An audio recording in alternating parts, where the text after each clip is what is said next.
Ma'am सामने आते ma'am यहाँ पे मैम लगा रहेगा So it was beautiful, your speech, because I'm sure a lot of memories are coming back and it sounded very emotional. What is one thing that you think sort of, the best thing is about him, especially about his cinematography, his technique, the way he was? What is one thing that you really, really miss about him? He was totally a dedicated man and very sincere and honest, very hardworking.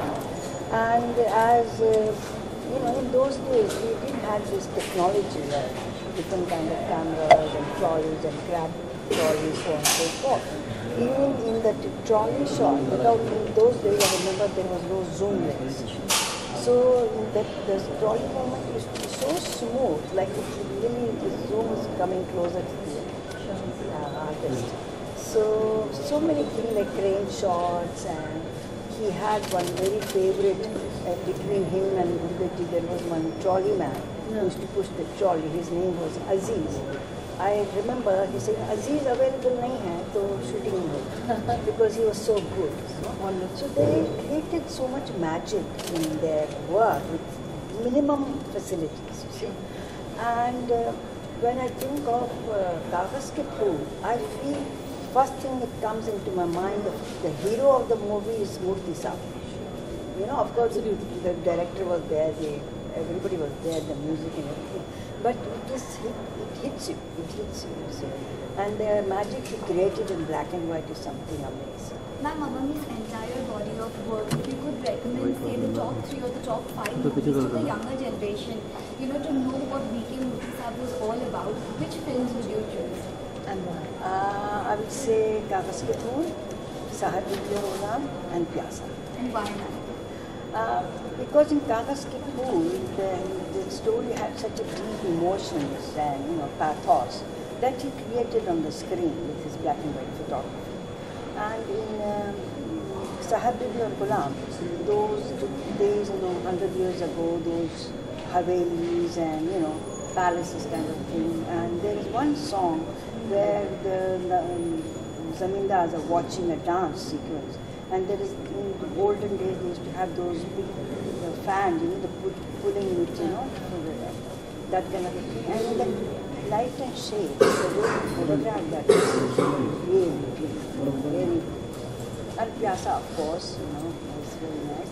And I must say, I forgot to say this on the stage, that I owe quite a lot of success to Murthy Saab, because in the beginning a new artist, especially a girl, has to look pretty, and he made me look pretty. Also, that was exactly what I was going to say. After हमेशा सबसे खिलखिली practice में दिया गया था.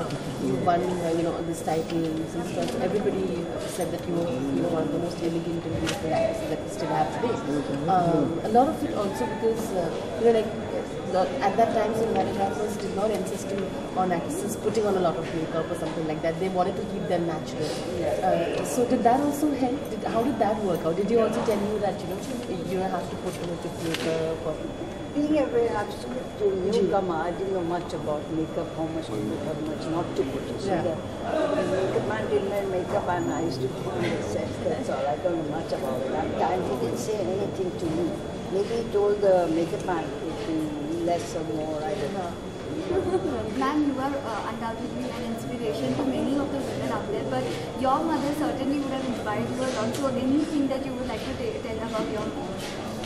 It's not only my mom and my father also, because so many years ago, you see, and the Muslim family down south, they were not very liberal and broad-minded. So they allowed me to learn Bharatanatyam and to perform on stage.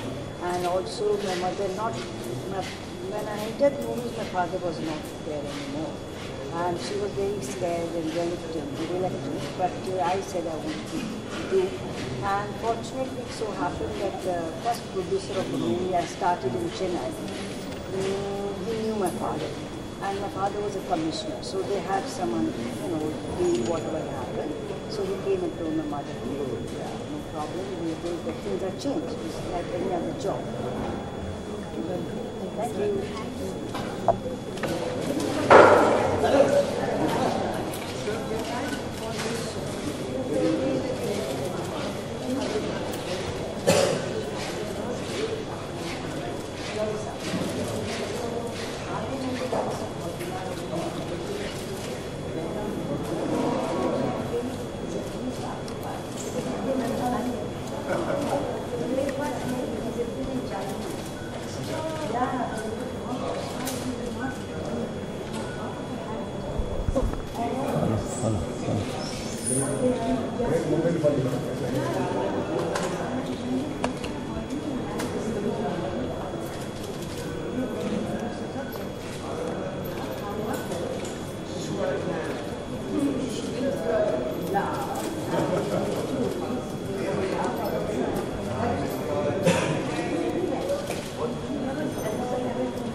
First of all, I feel very lucky that Whistling Woods has this opportunity to honor these kind of legends like Baba Sahab, like Murthy Sahab. On personal level, I'm very, very emotional about it, particularly for Murthy Sahab, because Umang was my first film as an actor and he was a cinematographer. And I was so thrilled to work with him because during college days, we used to admire Baba Sahab's photography and Murthy Sahab. Like today's generation know few cinematographers and they appreciate, because they remember the Ganga Jamna and those kind of films were made by Baba Sahab and Kagaz Ke Phool, Sahabi Bi Gulam. So I was a big fan of Murthy Sahab and I was very happy when I started working as an actor. जब मुझे picture उमंग मिली तो मुझे लगा कि मूर्ति साहब सामने खड़े हैं, couldn't believe it. लेकिन मैं 1.5 साल के अंदर उनके साथ दोस्त बन गया क्योंकि मैं स्टूडेंट अच्छा था. तो उनसे मैंने थोड़ी फोटोग्राफी की इंपॉर्टेंस सीख ली, थोड़ी मैंने डायरेक्शन भी सीख ली चुपके एज एन एक्टर होते हुए. तो सिनेमाटोग्राफी अच्छी जो है वो फिल्म को कितना उभार सकती है, एक्टर्स को कितना उभार सकती है, वो एक बहुत कम लोगों को मालूम है. लेकिन मुझे उस वक्त ये मालूम पड़ा कि सिनेमाटोग्राफर क्या होता है. और इसीलिए मैंने अपनी फिल्मों में हमेशा जब मैं सिनेमाटोग्राफी को इंस्ट्रक्शन देता हूँ या शॉर्ट्स कंपोज करता हूँ तो ऐसे लीजेंड्स को मैं याद करता हूँ कि ये होते तो ये कैसे लेते.